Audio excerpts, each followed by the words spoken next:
Good morning, good morning, good morning, guys. What's going on? It is May 23rd at 11 o'clock in the morning.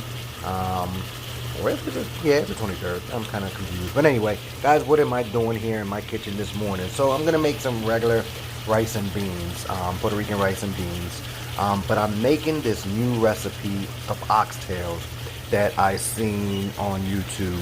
And I told you when I made this YouTube channel that I wanted to be the guy that tried out all the different recipes that you see online in books, stuff like that. You see them, you read them, but you never see nobody actually try them afterwards and give you a real life assessment. So I skipped all the, prep of this video, but the basic marinade is a wet marinade. Now I'm used to seeing people use store-bought oxtail seasoning or store-bought wet seasoning, dry seasoning.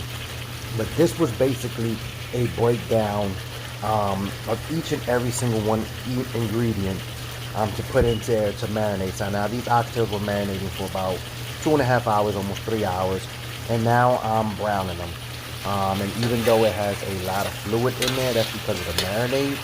I'm gonna go ahead and brown these before I start adding some water to it, and then continue to cook them and simmer them over a 2.5 hour, 3 hour period, or until it's tender.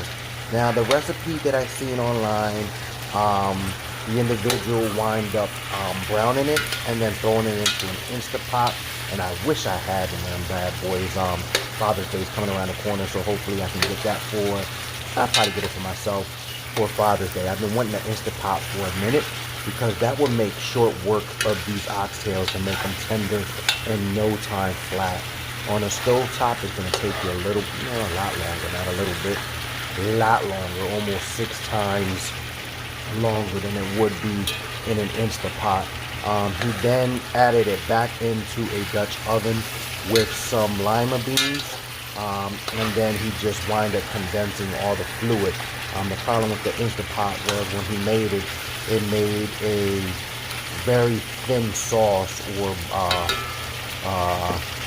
broth, and he wound up condensing it to get a thicker sauce, but it looked so good, it looked so authentic, and he wasn't even Jamaican. But this is the exact recipe. I'm giving it a try, and for any of you guys that want to know it, check it out. It's a good recipe, and I'm gonna let you guys know. I don't know if it's a good recipe. I'm gonna let you guys know if it's a good recipe or not. So I'm just browning it right now. I'm gonna continue flipping this and turning it so that the sauce doesn't burn, or the oxtails get it nice and browned and good. You can already see it has a beautiful color to it.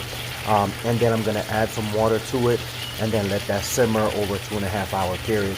And then I'll be back to show you guys how I put it together with some Spanish rice and beans. All right, guys, love you. As always, stay true to yourselves, and peace.